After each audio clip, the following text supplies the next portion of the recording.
bem-vindo, seja bem-vinda ao podcast Histórias de Cardoso Moreira, Uma Cidade Carinho, projeto este realizado com recursos da Lei Paulo Gustavo, de incentivo à cultura e também o audiovisual. Este projeto contempla 3 episódios de podcast, onde vamos contar um pouco da história de Cardoso Moreira, nessa linda e rica e maravilhosa história do nosso município. No primeiro episódio, a gente vai estar contando um pouco da história desde a colonização do nosso município, os primeiros habitantes, né, e também falar um pouco das personalidades que contribuíram, que ajudaram aí para o crescimento de Cardoso Moreira. Ainda não tinha nenhum nome de Cardoso Moreira, ainda era Cachoeiras do Muriaé, ainda era vila, depois se tornou distrito. Então a gente vai estar falando um pouco mais sobre essa história nesse contexto. No segundo episódio, a gente vai abordar a partir da luta, de emancipação do nosso município e, é claro, trazer também um pouco da história político-administrativa aí do município de Cardoso Moreira. E no terceiro episódio, a gente vai contar um pouco da história da comunicação, desde lá da década de 30, década de 40, onde nós tínhamos ali os primeiros jornais, que já contavam um pouco da história do nosso município, e passando aí pelo sistema de comunicação, também pelas rádios, e atualmente aí nós temos as pessoas que fazem também a comunicação através da internet. Muito prazer, eu sou o Fabrício Souza, sou radialista, atualmente faço jornalismo, e é um prazer estar junto com você nesse podcast. E para estar junto comigo, apresentando, contando essa história, o meu amigo, companheiro de rádio também, Ailton Nunes Guimarães, que é um prazer muito grande ter você aqui comigo. E Ailton, que é professor, historiador, jornalista, radialista, ex-secretário de Cultura, ex-secretário de Educação, e vai contar para a gente um pouco da história, já que ele é historiador. Então acredito que a primeira parte desse podcast, realmente você, digamos assim, aprendeu na literatura, buscando, exatamente, e já a segunda parte, a terceira parte, aí você já vivenciou tudo isso, participou, então vai ser muito bom ter você com a gente aqui. Então, mais uma vez, quero te agradecer, uma honra muito grande ter você comigo aqui nesse projeto, agradecer por você ter já prontamente aceitado a me ajudar com esse podcast, com esse projeto que a gente foi contemplado lá através da Secretaria de Cultura, do projeto Paulo Gustavo. E muito obrigado mais uma vez e seja bem-vindo, Ailton. Muito obrigado, meu amigo. É uma honra também estar aqui participando desse projeto com você. Somos companheiros de rádio, como você colocou, temos bastante conhecimento de causa, e fico muito feliz de participar, de contribuir com o registro da nossa história, porque é preciso registrar, guardar, pesquisar para o futuro, não se perder aí aquilo que foi construído com muito amor, com muito suor, pela causa de construir um município que saiu do nada e hoje é uma cidade próspera, faz parte do contexto do norte e noroeste fluminense, Cardoso Moreira, cidade carinho. É verdade, Ailton, e principalmente nos dias de hoje, em que tudo passou para o digital, Então hoje tudo é vídeo ou áudio, e às vezes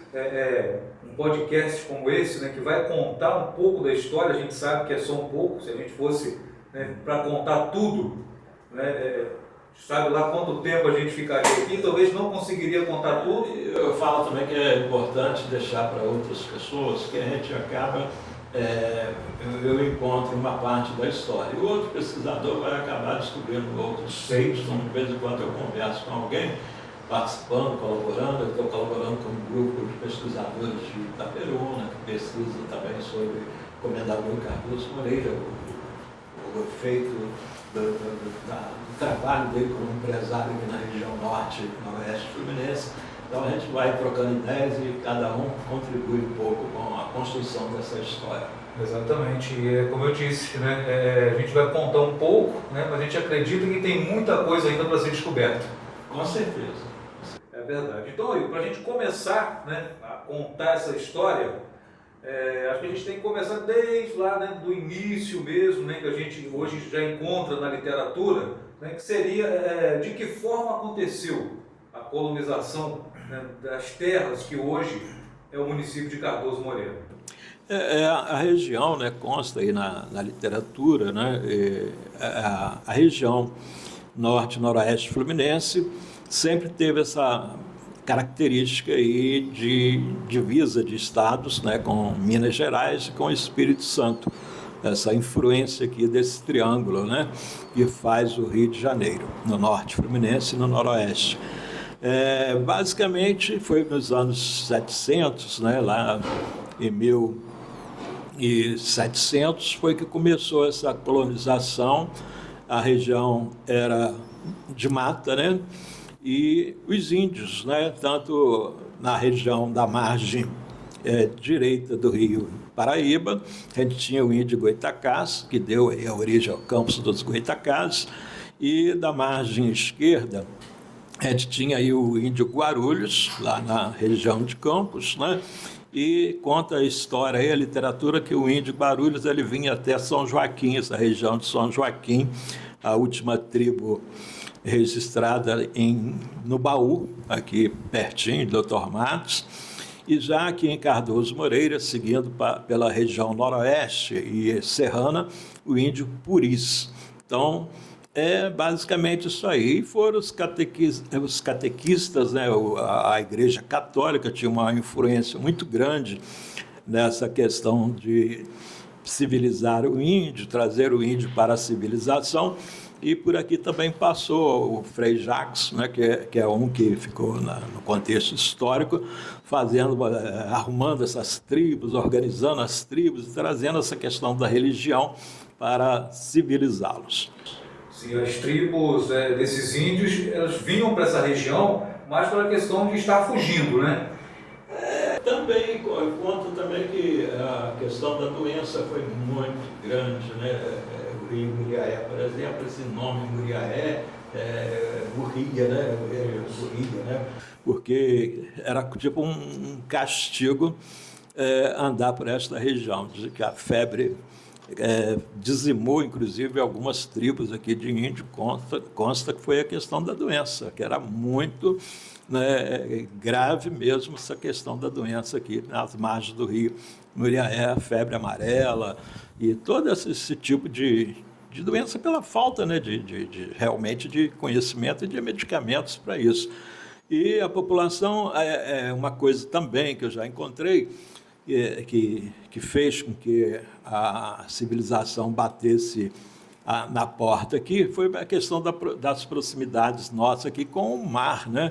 Então, o Brasil foi colonizado, foi civilizado através, né, a porta de chegada no Brasil era o mar, né? O mar. E por isso a gente está aqui muito próximo a Farol de São Tomé, que foi que trouxe essa mobilização para cá, também pela questão do Espírito Santo, né, que nós ficamos muito, é o que eu coloquei no início, nós fazemos parte desse triângulo aqui de divisa com o Espírito Santo e Rio de Janeiro e também Minas Gerais.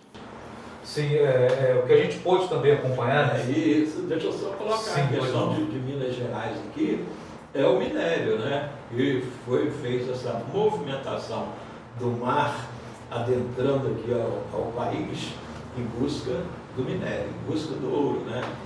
A estrada de ferro foi por isso, o rio Muriaé foi usado para isso, porque a ideia era se chegar em Minas Gerais. Sim.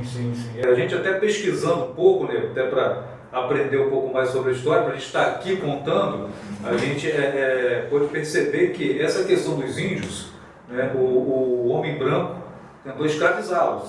Né? Então, como o índio ele não aceitava tanta essa escravização, né, ou não aceitava de jeito nenhum, eles acabaram vindo, né, subindo o rio. Exatamente, até porque isso foi uma invasão, né? Descobriu o Brasil. Não descobriu, invadiu o Brasil. Invadiu, Os índios já estavam aqui, o verdadeiro dono, né, da forma deles, da civilização deles, usando a religião deles, os hábitos, costumes deles, e eles foram, foi invadidos, dizimados, né, como hoje resta aí uma minoria no país e tem a sua vida própria, né? Perdeu bastante a sua característica. Exatamente. Bom, essas doenças a qual você se refere seria a questão da febre amarela? Foi febre amarela e a falta, né, de conhecimento de causa e o índio muito teimoso no tratamento natural e também prejudicando isso também afetou também os colonizadores, né, os portugueses que chegaram na época, o próprio negro, todo mundo passou por essa fase aí. Houve um momento que Portugal mandava, né, os presos, né, algumas pessoas lá, principalmente homens, né, que estavam presos lá em Portugal, mandava para cá como um castigo, né, vir para o Brasil, porque aqui ele teria que conviver com essas doenças, né, ou morrer ou sobreviver. O rio Muriaé tem esse nome aí, o Muriaé vem da questão do latim, que fala em morrer, da palavra morrer, de tão afetado que era esses alagamentos, né? Porque a margem do rio Muriaé tinha muitos lagos, né? Fazia, como acontece até hoje, foi porque foi acontecendo os aterros, os diques e tal, mas o rio sempre teve esses bolsões, né, e isso, na época, criava uma água presa e acabava essa água servindo aí para proliferar esse tipo de doença aí, que era uma praga no Brasil, não só aqui na região, no Brasil inteiro. Era muito afetado com isso, como ainda é o caso, né, de alguns estados aí no Brasil. Sim. Inclusive, não é diferente. É verdade, não é diferente. Inclusive, a história conta, né, que Muriaé, né, dizia-se que quando a pessoa morria, no caso o índio, né, então, na língua... A praga do rio. Na língua, né, então, eles descartavam, né, os corpos Também no rio. Pegava a doença. Isso, exatamente. Aí um gritava lá, Muriaé, né, então... Saiu esse nome. Originou esse nome aí, Muriaé. Esse rio famoso aí que vem águas lá do Minas Gerais. Exatamente. E conta também, né, da literatura que os índios tinham tribos, né, não eram todas, mas assim, muito hostis. Sim, né, fala mais assim, o Goitacazes parece que era o pior, né, e acabou, né, fazendo com que, expulsando, né, alguns dos Guarulhos, que acabou ficando à margem esquerda do rio Paraíba, né? Lembrando aí que o rio Paraíba faz parte também do nosso município, é o rio mais importante que banha o município de Cardoso Moreira, ao sul, né, do nosso município, e nós temos aí o rio Muriaé, que vem serpenteando aí, corta a maior parte aí do território do município de Cardoso Moreira e também vai desaguar, né, no Paraíba, lá, quase chegando em Campos dos Goitacazes. Então, por isso a gente está muito intimamente ligado aí, o Paraíba com o Muriaé e Cardoso Moreira. É verdade. A partir de que ano a gente começou, né, realmente a ter alguns registros sobre, né, então, o território, né, de Cardoso Moreira? É do registro de 1700. Eu acredito que foi daí a região aqui começou, nos anos 700, foi que começou... Com a chegada dos franciscanos, né? Com a chegada da Igreja Católica, através dos portugueses, trouxe, né, alguns padres, né, alguns freis, autoridades, né, da religião católica, e o europeu, né, muito católico, trouxe para cá, junto para essa colonização. Trouxe a religião, usou a religião também como fator, né, predominante na civilização. Achavam eles que a ignorância daquele momento, né, que a religiosidade do índio não tinha nenhum valor naquele momento. Então, Mas tentava-se de qualquer maneira implantar, né, a religião. A cultura, né, É verdade. do europeu. Com certeza. Isso acabou espantando muito, assustou muito eles, o próprio meio de sobrevivência, né, que eles estavam acostumados a viver de uma forma, né, tipo comer, beber e dormir, era o clássico, né, da cultura indígena. Sim, né? sim. Aí chega o europeu capitalista, né, querendo fazer dinheiro, né, assustou. É verdade, é o que a gente fala, né? Eu até comentei com você no início, né, que muitos acabaram, né, viviam mais na parte do litoral, né, e com a chegada, né, do homem branco, ele foi adentrando, né, e acabando fugindo para o centro das matas, exatamente, das matas, e acabaram fixando, né, de certa forma, aqui nessa região, né, até devido também às cachoeiras, né, do rio, então muita coisa influenciou. O rio era utilizado também como a estrada, né, que era o meio de chegar a Minas Gerais, a chegar mais próximo ao Espírito Santo, e tanto o Rio Paraíba como o Rio Muriaé. E também a gente tem ainda à esquerda, né, o Rio Itabapoana também, que foi, está muito ligado aqui também, a região saía do mar, também no sentido indo para a região de Minas e Espírito Santo. Com certeza. A gente deixando essa parte, né, de colonização, da chegada do homem branco, né, as terras cardozenses, vamos tratar assim dessa forma, né, que até então nem vila, né, ainda podia se dizer, ainda não tinha se fundado uma vila. A partir de que ano começou realmente Cardoso Moreira a ter, né, mais população, passou a ser considerado assim, de repente, né, já como um povoado?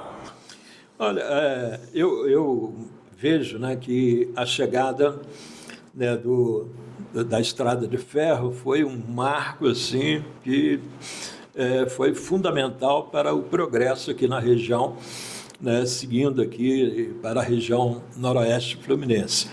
Antes da estrada de ferro, o meio de transporte aqui na região, ele foi navegável, né, através do Rio Paraíba e através do Rio Muriaé, daqui de Cardoso para Campos, né, depois do Cachoeirão, era navegável, né, tinha um volume de água legal, e o próprio comendador José Cardoso Moreira foi um acionista, investiu na questão aí do transporte fluvial, com barcos a vapor, tanto no Rio Paraíba como no Rio Muriaé. E para chegar aqui, a movimentação era através de tropas, né? Os tropeiros, com os burros, né, traziam minérios, traziam alimentos, né, até Cardoso Moreira para embarcar aqui nas barcas através dos burros. E esses burros, essas tropas, voltavam para Minas com cargas de querosene, né, de combustíveis e também de ferramentas, né? Conta na história isso aí. Então, essa movimentação econômica que chegou junto com esta população, aí já foi nos anos de 1800, né? Porque a inauguração da Estrada de Ferro foi em 1778. Né? Então, foi quando é um marco, né, para a região, e a intenção de chegar com a Estrada de Ferro em Minas Gerais era buscar lá o transporte do minério. Exatamente. Os barcos a vapor, né, eles, se não me engano, eram 3, né, a princípio eram 3, e vinham até, né, aqui, era navegável até aqui no Porto das Barcas, né, o trapiche, né, tinha a questão dos trapiches, então, não atravessavam devido, né, às cachoeiras ali, daqui para cima não era navegável.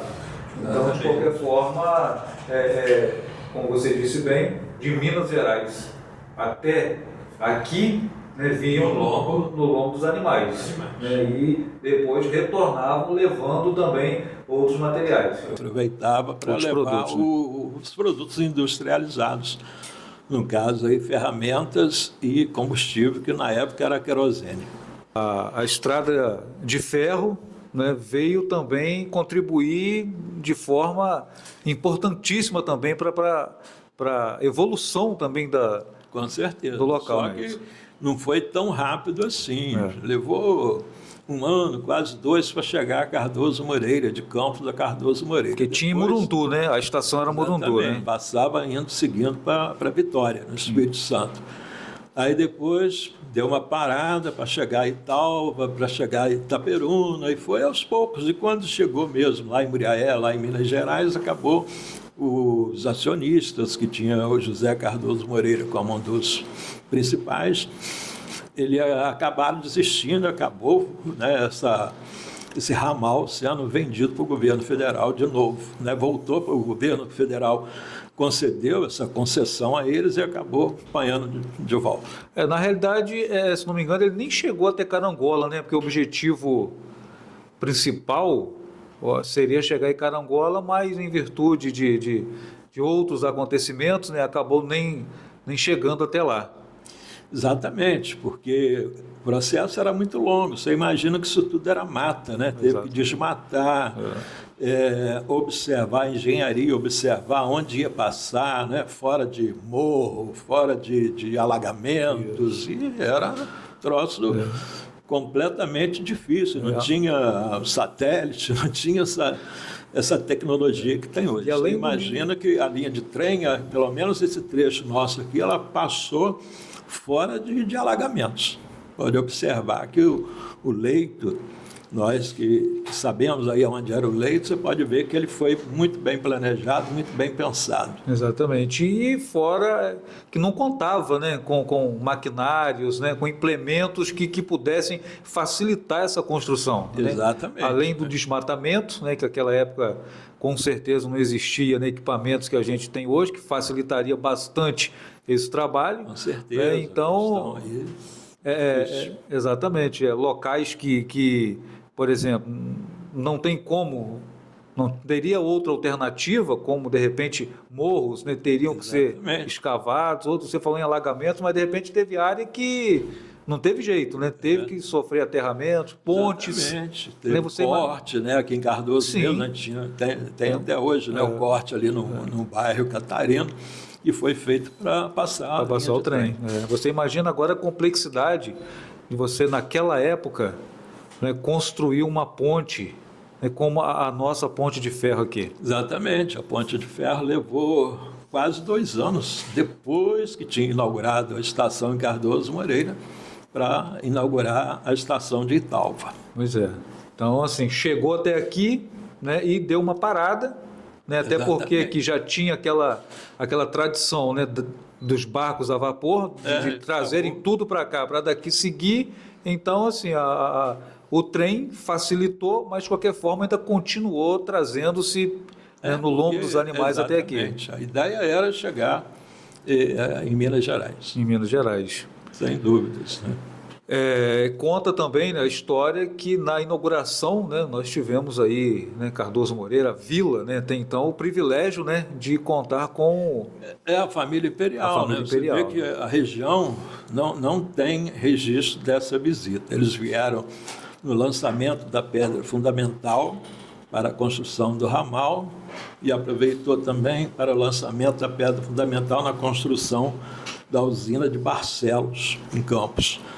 E daí a pouco, um ano, né, após, eles retornam para a inauguração da usina num dia, e no outro dia inaugurou esse trecho, aproveitou a viagem, inaugurou esse trecho de Campos a Cardoso Moreira. Família imperial, Dom Pedro II com a princesa, veio a Cardoso Moreira, aproveitou, almoçaram em Cardoso Moreira, foram até a margem do rio, contemplar ali as belezas do rio, também ver os barcos, né, que estavam funcionando na época. E não há registros que que voltassem. Eles não voltaram mais aqui na região. Nas Foi terras. uma viagem única, uma visita única aqui na região. Sim, muito se fala também que foi que quem veio, né, a Cardoso Moreira foi a Princesa Isabel. No lançamento da pedra fundamental, há registro que a Princesa Isabel estava. Já na visita a Cardoso Moreira, na inauguração, já não consta. Não consta, seria a imperatriz. Né? A imperatriz, a Maria Tereza. Que esteve em Cardoso Moreira junto com algumas autoridades, deputados, senadores, ministros. Foi para a época, né, um feito importantíssimo. Tanto que não há registro em outra cidade que não seja Campos e Cardoso Moreira, que na época era uma vila. Sim. Distrito de Campos. Já era distrito nessa época? Já tinha, foi elevado à categoria de vila, né, para depois ser distrito. Né? E nessa época... Era Cachoeiro do Muriaé. Cachoeiro do Muriaé. Continuava o Cachoeiro do Muriaé e uma curiosidade que naquela época já era CM, né, a sigla, né, Cachoeiro do Muriaé, e continua hoje que é Cardoso Moreira. Uma coincidência, né? Numa filmagem de visão do Cristo para cá, do Mirante do Cristo, também na área central o rio forma um CM. A perna do C começa aqui, na altura aqui do Porto da Barca, e termina lá na Ponte Ferro, o M. O C começa aqui e forma um CM. Isso de imagem aérea. Dá para a gente ter essa noção de um CM na forma do rio. Aqui na área central, urbana. Pois é, nessa época aí do comendador Cardoso Moreira, né, das barcas a vapor, também depois veio, né, a linha de ferro, a nossa região, ela economicamente era muito grande, muito forte, né? Sim, mas na verdade a visão aqui de tudo isso era de olho no minério. No minério, né? Em Minas Gerais, porque o boom econômico de Cardoso Moreira foi na década de 50. Né? Aí já foi pensando cana de açúcar, né? Em café e pensando já até em emancipar. Mas foi na década de 50 quando foi esse boom econômico de Cardoso. Até aí era vilas, fazendas e não tinha esse poder. Sim. Mas antes, então, a questão da estrada de ferro, a visão seria o minério. Né? Chegar em Minas Gerais. Chegar até Minas.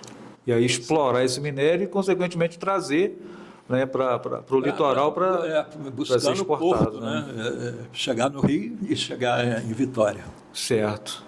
Então, já essa questão então desse boom econômico que você disse já foi na década, nos meados aí de... Já nos anos, depois da inauguração da estrada de ferro, né, que foi já em 1778, aí os anos, né, anos 1800, aí foi, mas o boom mesmo econômico da região já foi nos anos 50. Anos 50. Inclusive, em 51, né, nós tivemos também um primeiro movimento, né, de emancipação. Existe um registro em 1949, já uma movimentação, um levantamento de quantas propriedades tinha Cardoso, quantas escolas, já pensando comércio, já pensando em emancipar. Em 49 já existia esse movimento. Mas antes ainda, né, um pouco da gente falar desse movimento, Cardoso, no caso ainda, né, vila ou distrito, né, recebeu várias obras, né, também de infraestrutura, né, Hilton? Sim, eu sempre falo, houve uma preparação, né, da localidade, da região. Tudo é importante, né? Não acontece assim por acaso, né? Houve vários fatores aí que foi contribuindo para que a região acontecesse. E eu sempre falei que a estrada de ferro foi um dos primeiros, né, destaque aí para o progresso, para a economia na região, que era o transporte, né? Porque não adiantava produzir se não tivesse como transportar. Escoar a produção, né? Exatamente. Então, extremamente agrícola a região. Foi baseado nisso aí que teve que pensar na estrada. Exatamente, até porque... E a estrada de ferro chegou primeiro. Sim, e em barcos, né, acredito eu, né, nas barcaças... Era só até aqui. Só até aqui, exatamente, e também, de repente, com um volume bem menor de poder transportar, né, porque o trem, realmente, a quantidade de produtos que você poderia transportar seria bem maior. Não tinha, né, e não tinha também essa quantidade, né, tão grande. Foi aos poucos, né, para buscar o transporte e também produzir. Tinha que produzir para poder influenciar o transporte. Exatamente. Buscar o quê? Nada, né? Não tinha como. E depois também, né, já nessa década que você falou e desse boom, chegou também a questão da abertura, né, da estrada, no caso hoje, a BR-356. Pois é, a BR-356 já existia, né, um projeto, existia uma estrada de chão que vinha margeando o rio, né? Eles aproveitaram aí para margear o rio, mas tinha de vez em quando tinha que atravessar o rio, então tinha dificuldades na construção de pontes, né? Mas uma estrada margeando o rio, tanto na margem esquerda como na margem direita, já existia.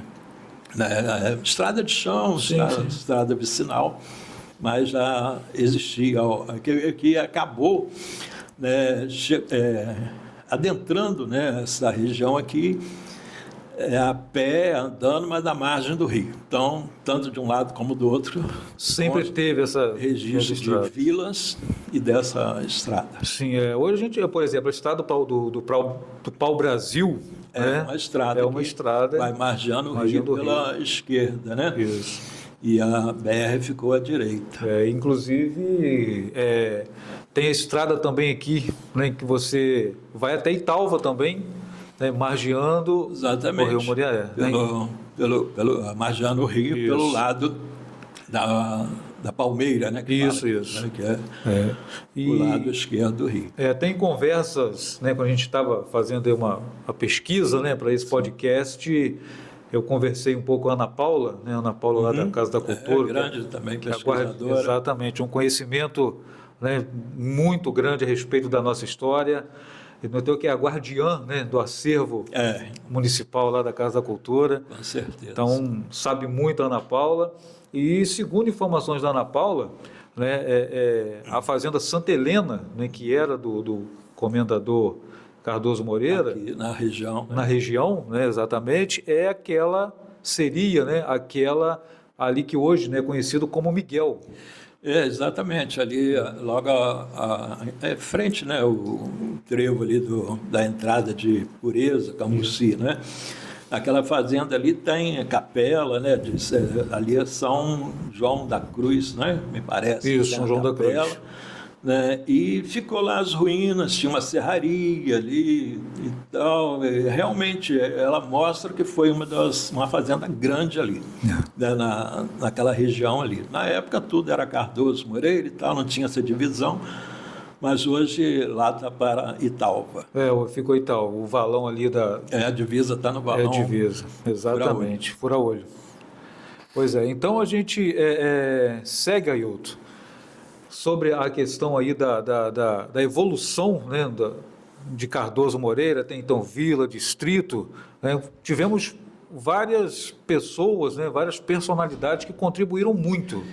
Sem dúvida. É difícil até da gente falar, porque teve um grupo lá de 51, que fez a movimentação lá em 1951, e que até sobreviveu, participou ainda um pouco deste último movimento em relação à emancipação. A questão de Cardoso Moreira é o boom econômico. Cardoso teve várias fases da economia, de altos e baixos, né? Então a gente viveu um momento muito bom lá em 50, depois teve uma decadência e depois se recuperou na década de 80. Então, essa questão econômica que está atrelada à agropecuária, atrelado aí ao plantio do café, né? Nós tivemos café, arrancou o café, plantou cana, né? E arrancou a cana, plantou capim.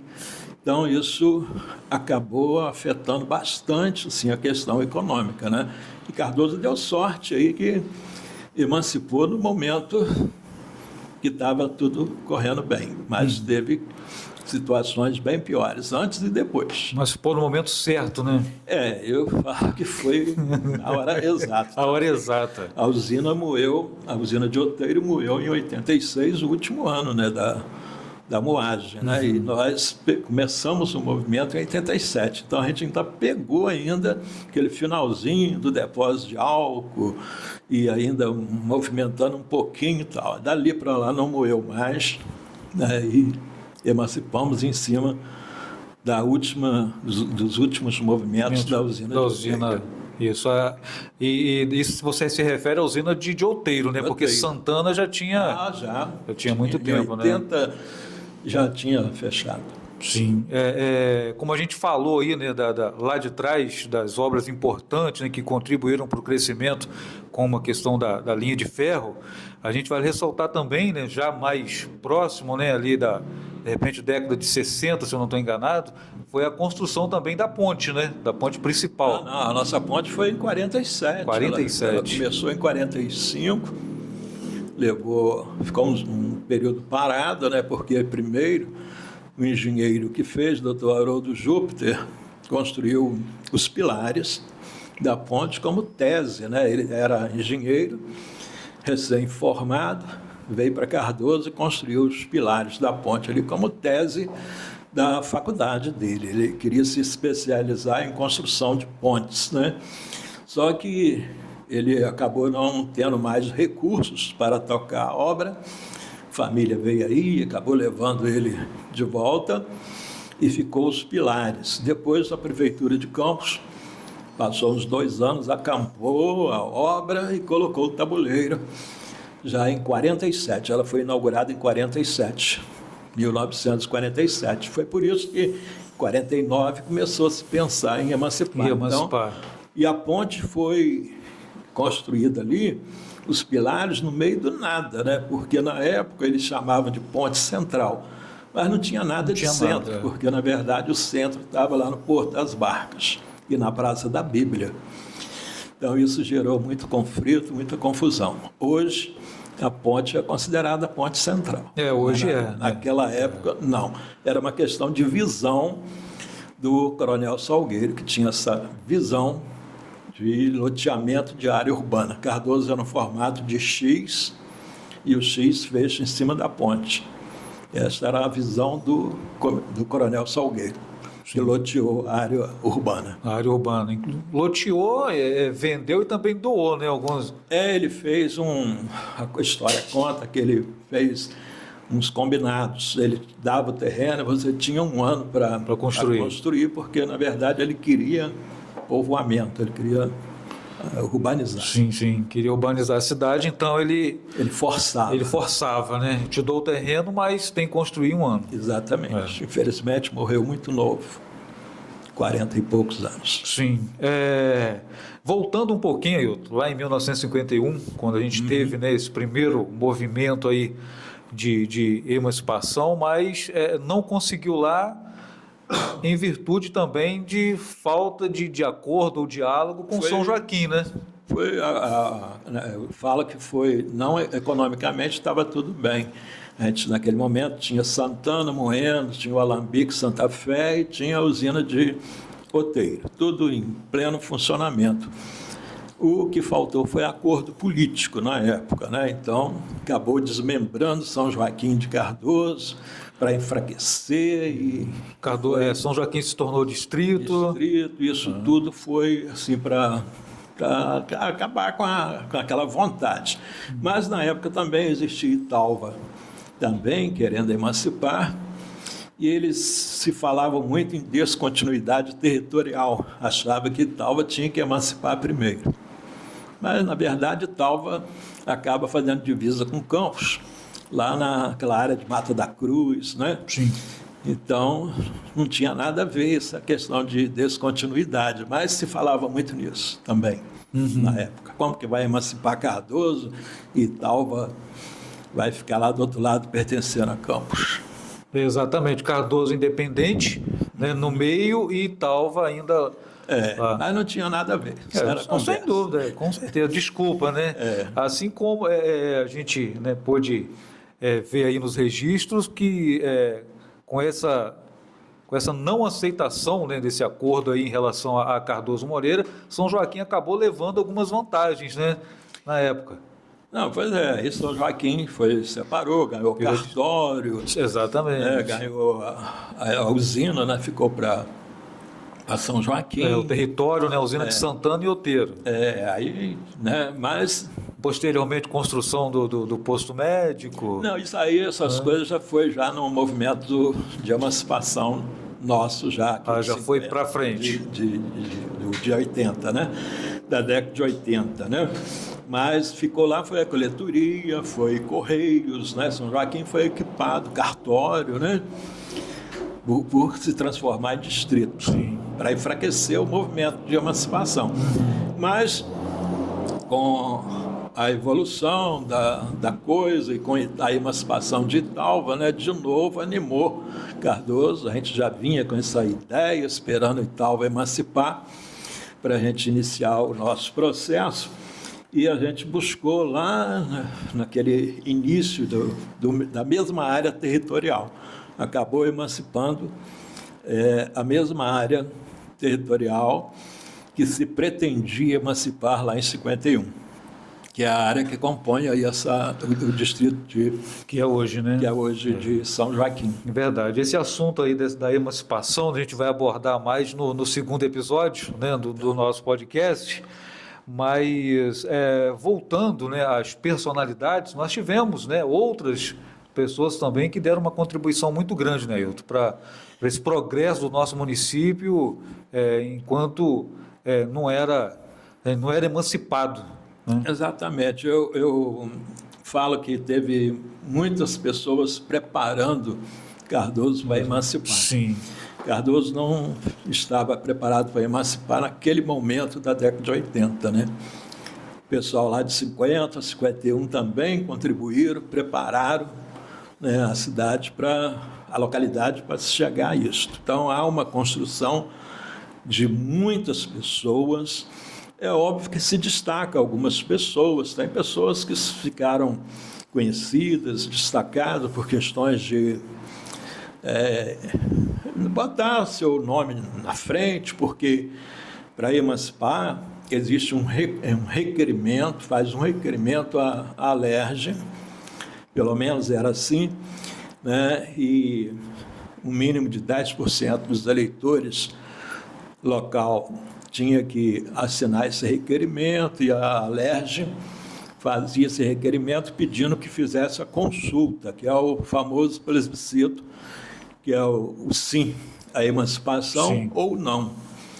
Então, tem que ter essas pessoas só botar, como diz, a cara na reta, né?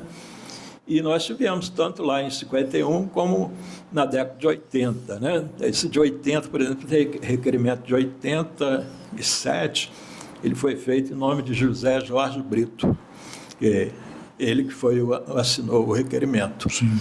E os demais assinantes. Para a Alerj fazer a consulta para ver se o povo queria realmente emancipar.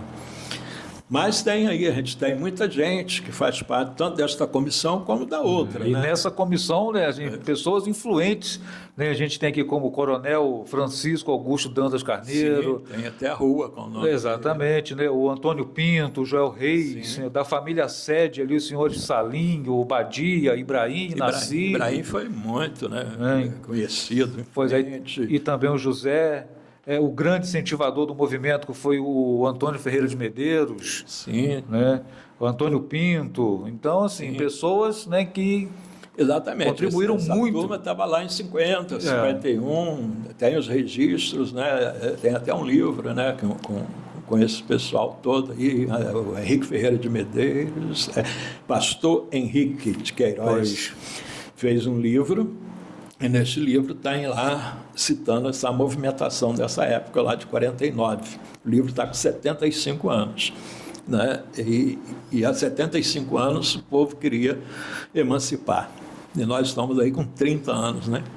Então, por isso, a gente teve pessoas do primeiro movimento que participou do segundo, como João José Privati, José Jorge Brito, João Tito Fogueteiro, lá o seu Tito Antunes, né? Nós tivemos algumas pessoas que tiveram a grata satisfação de participar dos dois. Remanescentes lá de 51. Exatamente. Isso foi muito bom. Né? Eles tiveram privilégio. Alguns viram, né, a emancipação. O seu José Jorge Brito, por exemplo, ele viu a emancipação, viu a primeira eleição, mas não viu a posse. Ele acabou falecendo em dezembro de 92. Sim, e depois a posse, a gente vai falar isso, né, no segundo episódio, mas a posse ainda teve, né, alguns problemas, né, para poder serem resolvidos. Exatamente, Ailton. Então, é um pouco da história, né, do nosso município, desde lá, né, da colonização, que a gente começou conversando. Não é diferente, né? A região é muito parecida. Até agora, aqui, né, a gente para aqui nesse movimento de 51, e no segundo episódio a gente vai abordar justamente essa segunda tentativa, né, de emancipação e graças a Deus, né, uma tentativa que levou 2 anos, que acabou, né, logrando êxito, como está afirmando. Tudo certinho. 2 anos de luta. Rápido, muito rápido. Pois é. Então, a gente vai encerrando por aqui, nesse primeiro episódio, e agradecendo a sua presença, né, mais uma vez. E no segundo episódio, então, a gente vai abordar a questão aí da emancipação, né, da segunda tentativa e com êxito, e também falar um pouco aí da nossa recente história político-administrativa. Muito obrigado. Estamos aí. Bom, então a gente vai ficando por aqui com esse primeiro episódio, Histórias de Cardoso Moreira, uma cidade carinho, e a gente retorna com o segundo episódio, né, trazendo para você a história do nosso município a partir aí da segunda tentativa de emancipação e contando um pouco também da história político-administrativa de Cardoso Moreira. Um grande abraço e até o próximo episódio.